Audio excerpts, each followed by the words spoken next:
This is Talkin' Mule Deer with your hosts Steve Belinda and Jodi Stemler. Talkin' Mule Deer takes you on a journey to learn more about the Mule Deer Foundation, mule deer and black-tailed deer biology and management, tips and tactics for hunting, conservation issues, and even features some of our corporate and celebrity partners. Now, let's start talking mule deer. This is Jodi Stemler. We are at the 2019 SHOT Show Talkin' Mule Deer. And I'm Steve Belinda, and our next guests are from Powderhook in Bonnier. So we have Eric Dinger from Powderhook and Andrew McKean from Bonnier Corp. Bonnier Welcome. Corp is the overarching group for outdoor life, and Andrew, you've been with them for a long time, and you also have graced us with your presence on the Mule Deer Foundation board. So thank you guys for sitting here and joining us today. Happy to be here. Thanks for having us. Yeah, and it's probably a change from home. It's a little snowy this week up in... Yeah, I live in northeastern Montana where actually we haven't had that much of a winter. It's been open, but snow finally did come as I was departing, so I don't know what I'm going to face when I get home. You don't know if you're going to get home. Wife.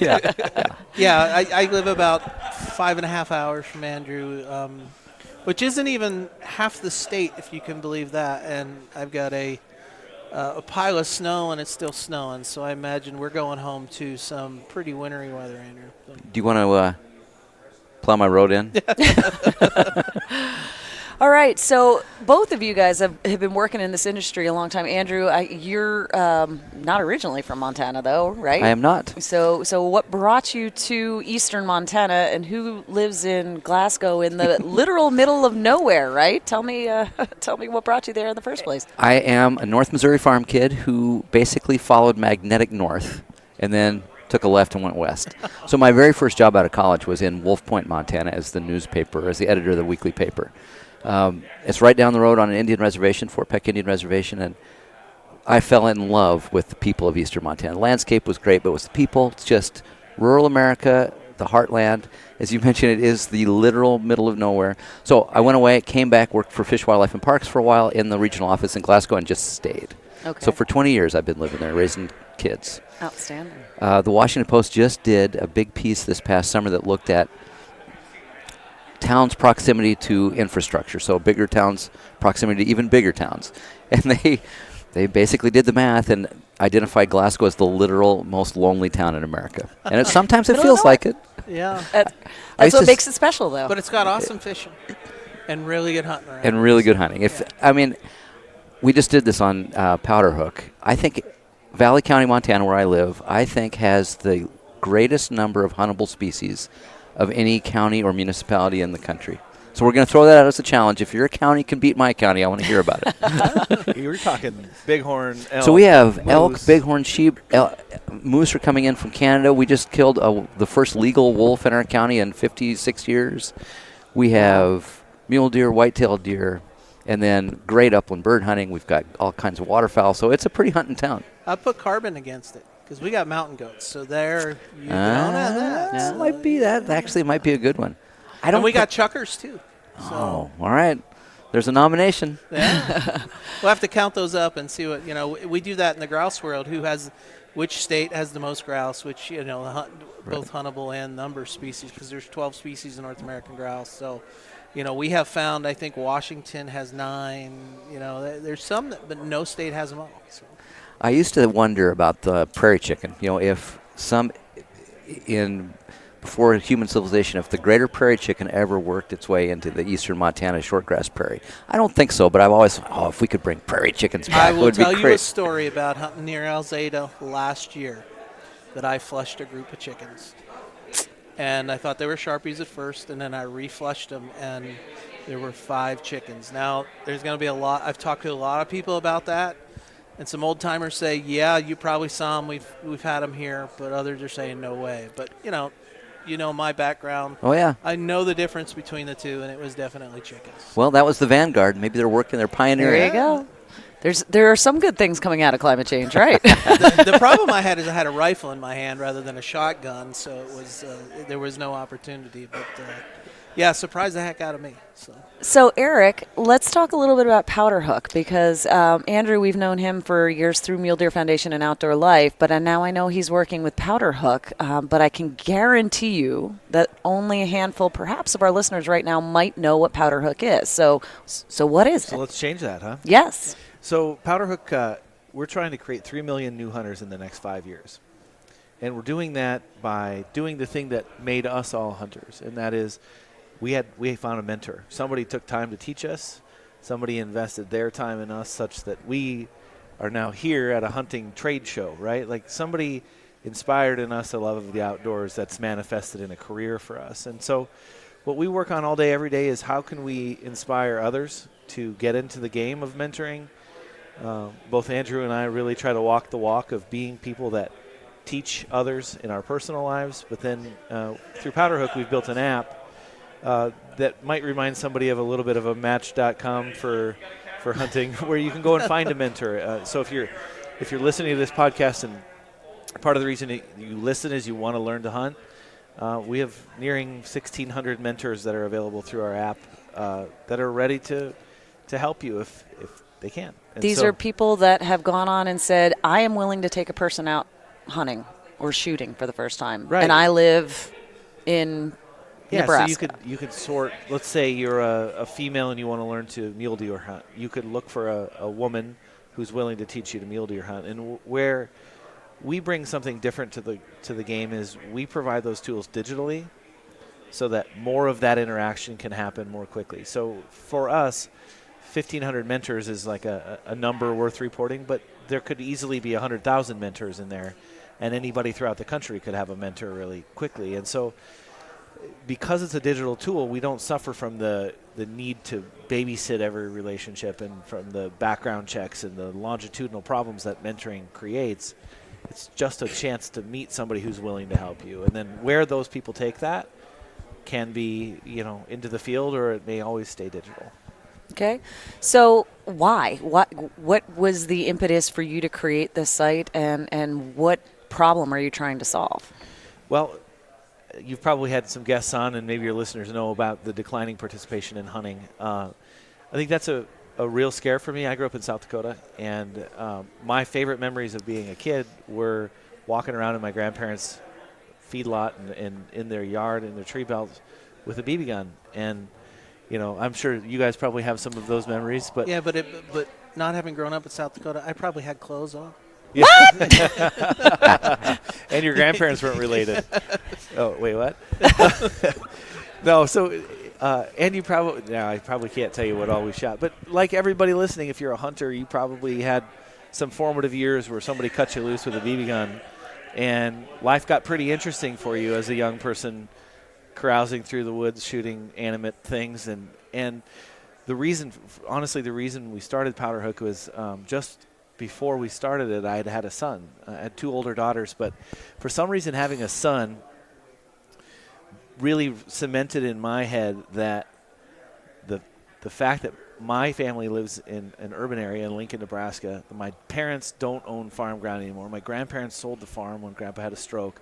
Like the opportunity for my son to go and do the formative things that I did, the cherished memories I have, is just not the same.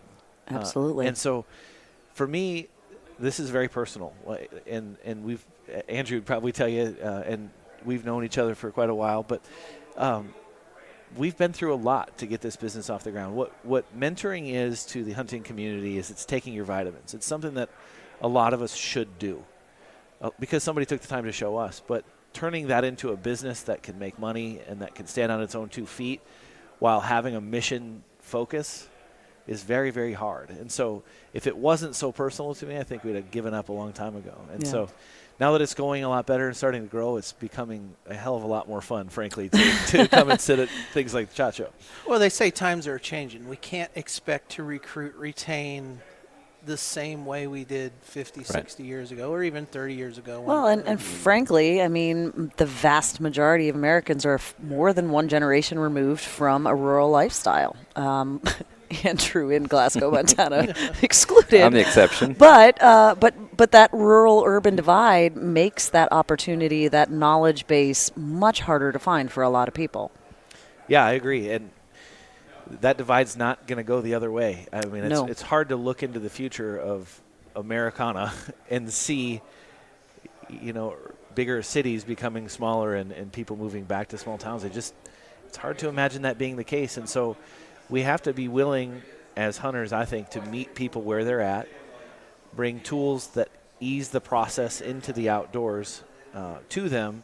And instead of making new people or people that might be interested in this way of life scratch and claw and learn and figure out how to get into this stuff, we need to figure out if we can find them, grab them by the neck, and haul them in with us. Say, you're invited, you're welcome, we want you here, we don't care what you look like. If you got pink hair and nose rings, that's super cool. I hope you're safe with a gun or you're not coming back, right? That's the way in which I want to look at hunting, is we just try and strip down the barriers and reduce the friction that is present in so many ways as people try to come into this way of life that we all enjoy and care about so much. Yeah, and the one thing you guys are doing, you're embracing technology to help you do that. I hear a lot of folks saying, if their kids would just put their dang machines down, it'd be fine. No, I think you have to figure out what clicks for each person. Yeah. And my kids love technology. They use it for everything. It makes my life easier sometimes when I need to concentrate. But you know what? It's my responsibility as a parent and as a mentor to my kids to say, you know what, enough's enough. It's time to go. One of the things that Eric has talked about is we are encouraging people to pick up a phone to engage in this community, but we ultimately want them to put the phone down and engage in the earthy pursuit of hunting. And that's a funny dynamic. Yeah. There's some irony in it, right? And it's okay because they're not mutually exclusive, because the reality is devices aren't going to go away. It's how you use those tools more effectively. Right. I would add to that, there's a lot of resentment in our community about video games and about the changes, probably not unlike generations before us. The world for our children looks very different than ours. Things like Fortnite and busy soccer leagues, and those things are real and they're not going anywhere. And one of the messages I like to bring to new audiences is, you can be pissed about that and fuss about it and fight it and act like it's not real or wish it wasn't, but it is as real as the day is long. It is not going anywhere, and you are not going to fuss at people such that they're going to put those things down and that culture is going to change. Well, what we need to do is inspire people, meet them where they're at. So, why would it be so bad for Mule Deer Foundation to work with Fortnite to build a deer thing? Well, I heard they do hunt in Fortnite, they and they fish. do. I hear the fly fishing, I don't even know what you call it, scene or ever. People are going to that because they're virtually fly fishing. I mean, I think that's awesome. Well, so that's what I mean by we need to meet people where they are, right? Would it ever dawn on Mule Deer Foundation that maybe Fortnite could be used as a strength for the organization? And no. And I'm not saying I'm not mean, saying that's the right idea. It probably never came up in anyone's thinking. Right. I've had a theory about using game theory for wildlife management. And, hunting is part of wildlife management. But I've actually gone out to Silicon Valley and had discussions with programmers, and they're just like, pay us, we'll create any sort of game you want. But as you guys know, conservation is a hard business to have an entrepreneurial spirit like that. But now they're doing it because it's part of either Fortnite or what's the other one, Dead Red something, where the Old West thing. You're way out past me. And it's a PlayStation game. Oh, Red Dead. Red Dead. I saw it on South Park. So This is where we get our knowledge. This is where we get our right after they killed Kenny. But they had to, during the course of that, you have to, it's an Old West setting, and you have to get your own meat. And get your own, the other things. Hello, Katniss Everdeen. Yeah. Yeah. Okay, so that's a little bit about what Powderhook does. How did you link up with Andrew? And, well, should I say why? I want to hear this. We're still asking ourselves that question. Well, so I think maybe it was 4 years ago today at the Open Country Awards that we met. Or maybe it was close to that. But Andrew had noticed our work. We were very, very early.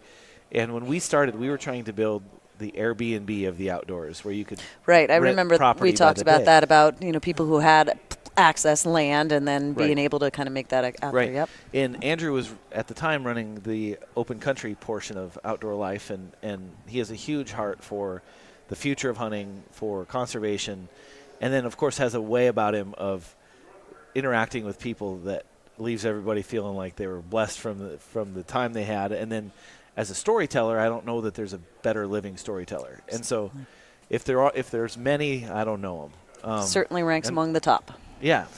I mean, he has a lot of shortcomings, as you can see. But Well, he also has a pinhead because he doesn't fit out to the microphone. The But, thing's perched on my little pinnacle of a head. but he's a good writer. yeah, He's a good storyteller. It's all compensation. Jodi, honestly, like, what's cool about Andrew, and we're rooming together here at the SHOT Show, so now it's going to get super weird. But Hand off my knee, Eric. what's really cool about Andrew is his heart is in this stuff. It's not a facade. It's Yeah, not. that's for sure. Sometimes you meet people and there's a little inauthenticity to it. Andrew walks this walk, cares about the things that he writes about, lives them with his family, and so I was so excited that he agreed to come help us tell the Powderhook story in whatever fraction of his time that we get is a huge boost to us because he's credible and because he lives the brand that we're trying to build. Absolutely. Now, one of the things I've seen Powderhook do and what actually got my exposure was the tracking, the migration tracking for ducks, and then you expanded to the rut. What else does Powderhook do? I mean, explain a little bit about those. Yeah, so many of your users probably have Onyx maps, right? Yeah. So Powderhook has a map, but in no way are we competing with Onyx maps. Like we're not the mapping solution, and I often lead with that because they're a pretty well-known quantity. What we're trying to build is a community of people who are together for the purpose of getting others out. And so we build a bunch of tracking tools because, as you said before the podcast, Steve, you said, well, I got Powderhook because I wanted to learn where the ducks are. Well, knowing where the ducks are is a reason for lots of people to get out, right? And so anything we can build that inspires somebody or gives somebody an excuse to take a day off of work or get somebody in touch with a mentor or somebody who can help them go have a good day outside is something we're interested in because our work is very simple. All I want you to do is feel like you have the power to go have a great day outside. And we think that should be almost universally distributed in this country, where you're born in a place where access to land is freer than just about any other place in the world, where if you're not a felon or a moron, you can probably buy a hunting license. Not every place in the world can do that. All we want to do is inspire you and give you the tools you need to go and do that. Absolutely. Now, Andrew, you have your own kids, and one of my favorite stories is a story about Iris taking her first mule deer.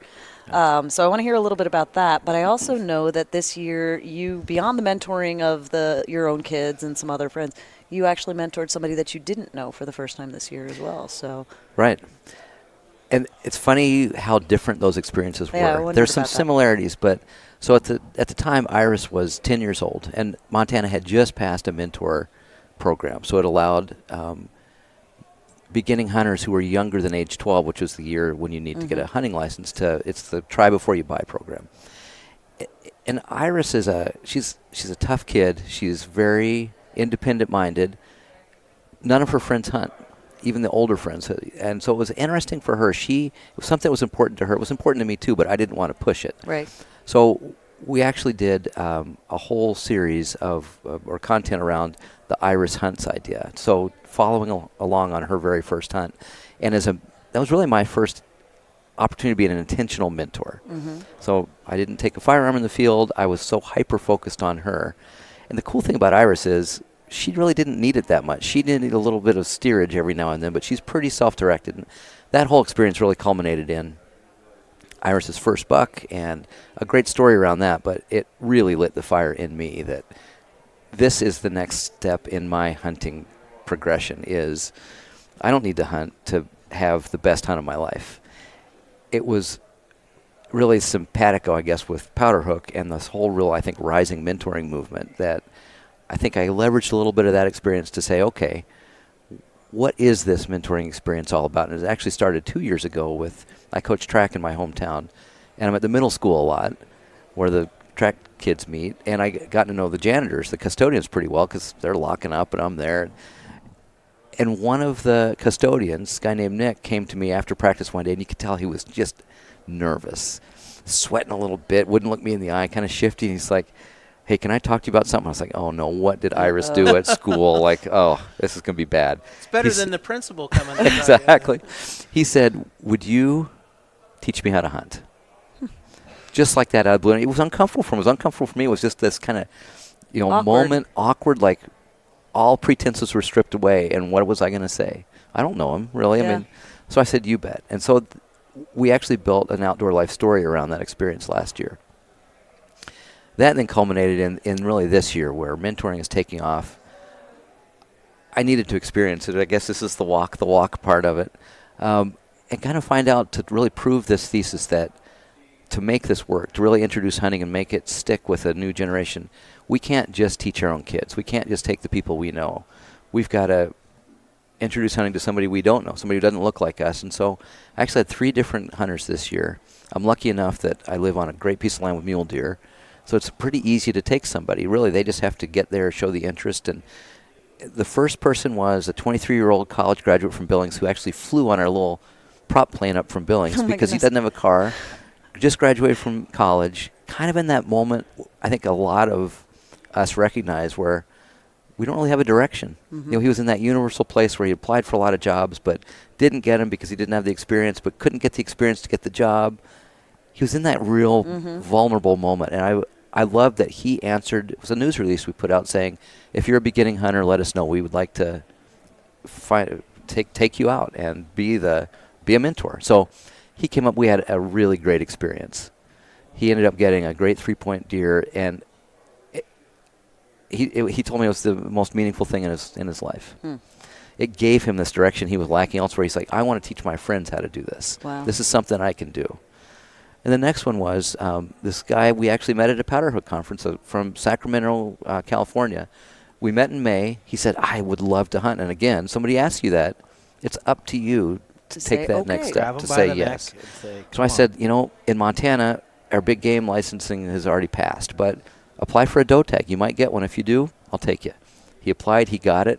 He drove from Sacramento to the loneliest town in America with a doe tag in his pocket. To the middle of nowhere. And we hunted together for 4 days. Wow. He ended up also had a whitetail doe tag.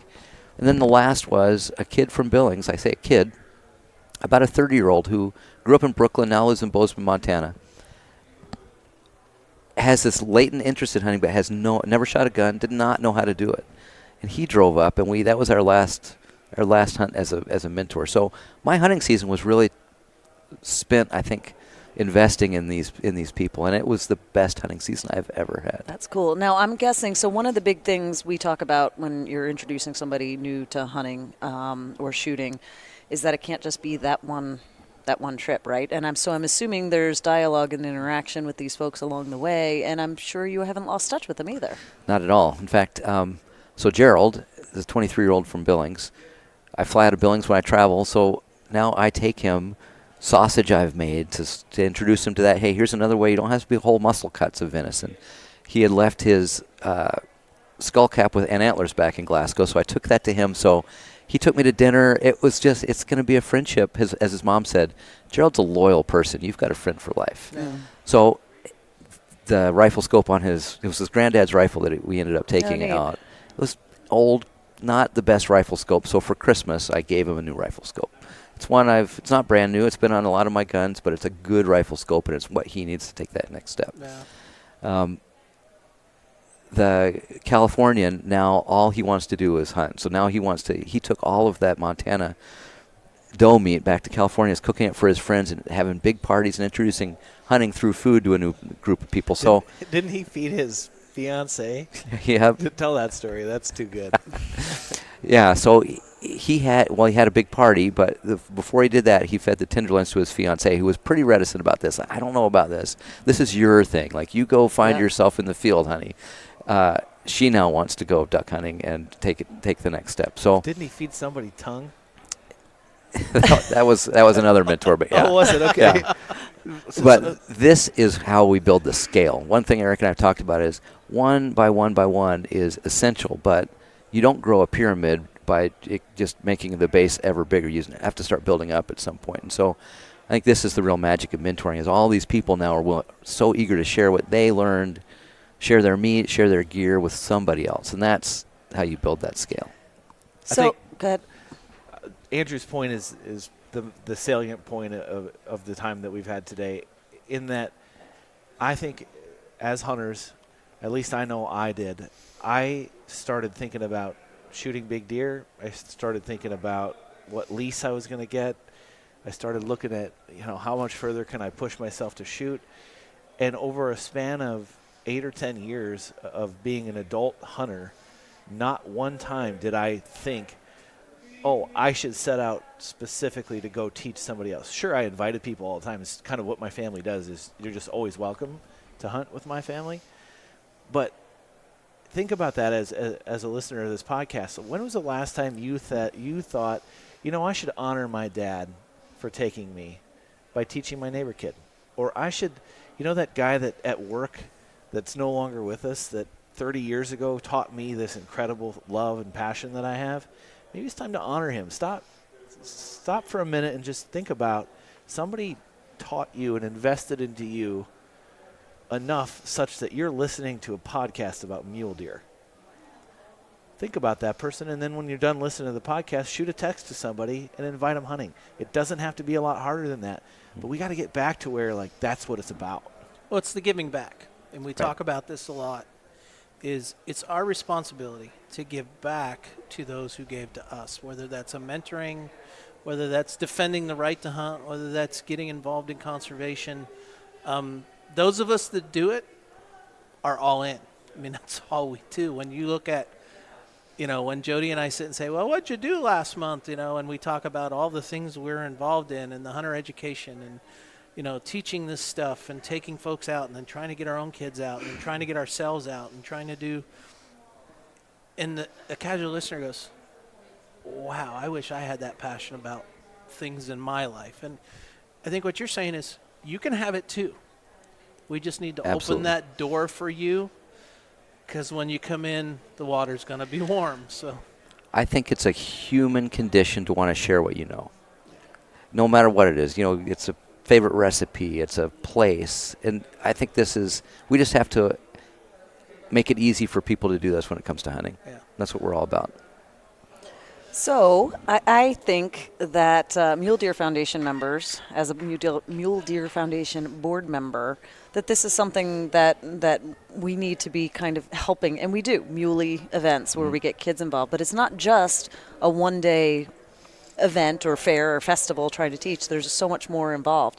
What would you recommend if a member was interested in getting more information or going out or stepping in to becoming a mentor? Yeah, so obviously the self-serving answer to that is go to Powderhook. Hit iOS or the App Store or Google Play and download Powderhook, and it'll walk you right through it.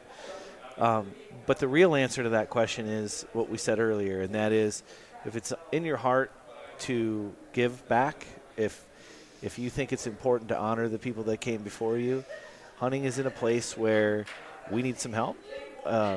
It's never been more fun than it is right now. The diversity and strength of our wild game is as good as it's ever been in this country. Access sure is a little tighter, but most people can probably carve out a day out of 10 or a day out of 20 a year that they go to bring somebody new. If that's on your heart, more than Powderhook, I hope you'll text somebody or ask, or in whatever way it's in your heart to get somebody else going. I think that would be my message today. Andrew said earlier he glossed over it, but they put a press release in the local newspaper, and that's how we ended up with a few of those mentors. Think about that, Jodi. A press release. That is as impersonal as possible, right? That was through Outdoor Life? It was actually through local newspapers across Montana. The news release was kind of the call for. Who wrote the news release? That was me. Oh, okay. Yeah. It just said, we'll take you hunting. Call this number. That's cool. So that's our message, or at least mine for sure, is that, yes, I'd love for people to be involved in Powderhook and mentor lots of people, but run with the idea and remember how fun it is to be taking new people and to have new people in camp with you and to be a part of somebody else's journey into this world we love so much. And I think MDF members are primed to be that sort of leading edge, because if you think about it, I mean, here are people who are already coming together to volunteer and support a species, but they also like to be together. There's a sharing that happens in local volunteer chapters and wherever we get together. And so I think we already have a lot of those sort of instincts and impulses. Now let's take it that next step. All right, we're going to build maybe not just a chapter or just an organization. Now we're going to build a whole generation of new hunters. So I think critter groups are really leaning forward into this already. Just need to be pushed to that next little step. And the cool thing is, like as we did in Glasgow, it can be almost a chapter level effort. Like everybody go and do this. And the next step is now let's share the harvest, let's share the meat, let's share the experiences. And you can keep coming together to relive this, whether it's over a dinner or a slideshow of everybody's hunts of it. And that's also how you kind of perpetuate it. My dream of dreams, Iris becomes a mentor. And I think she's on the edge of doing it. Yeah. Well, if you teach them right, it's going to happen organically and naturally. You're not going to have to That's go right. say, Yeah. be a mentor when you get a certain age. She's probably already talking to her friends, and that's part of being a mentor is convincing folks they do have an interest in this stuff. So a lot of people wonder about how to get started as a mentor, and I won't, my leaving quote today is the start of mentorship is an invite, and you don't have to church it up too much. It doesn't have to be overthought. Literally get your phone out, text a buddy from work and be like, hey, we're going to go scouting this weekend. Any interest in coming to learn to hunt with me?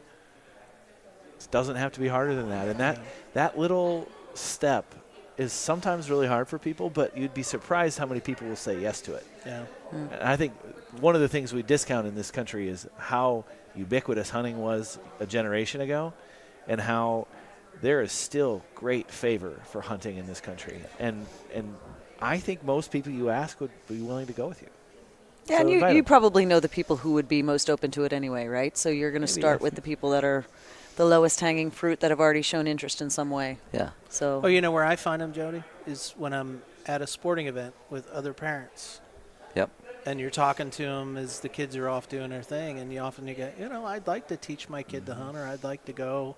Single mothers, I don't know what it is. Maybe it's just because of the burden and the responsibility of being a single parent. I hear that more than anything else. Boy, I'd really like to learn, or I'd like my child to learn. How can I help? How can I get help? And that's where it really becomes what you're just saying is back on us as folks who have been doing this and trying to perpetuate this lifestyle to, take that next step. Yeah. Well, Andrew, I know you had somewhere to go, and I think we've kept you longer than we intended to. But, this was fun. Really glad you guys could join us here today. Eric, Thanks thank for you having as well. And we appreciate your time, and I'm sure we'll circle back. And until then, this is Jodi Stemler. And I'm Steve Belinda, and thank you for talking mule deer. Thanks for talking mule deer with Steve Belinda and Jodi Stemler. The Mule Deer Foundation is the only conservation group in North America dedicated to restoring, improving, and protecting mule deer and black-tailed deer and their habitat. MDF is a strong voice for hunters in access, wildlife management, and conservation policy issues. To find out more, visit www.muledeer.org and stay tuned for the next episode of Talkin' Mule Deer.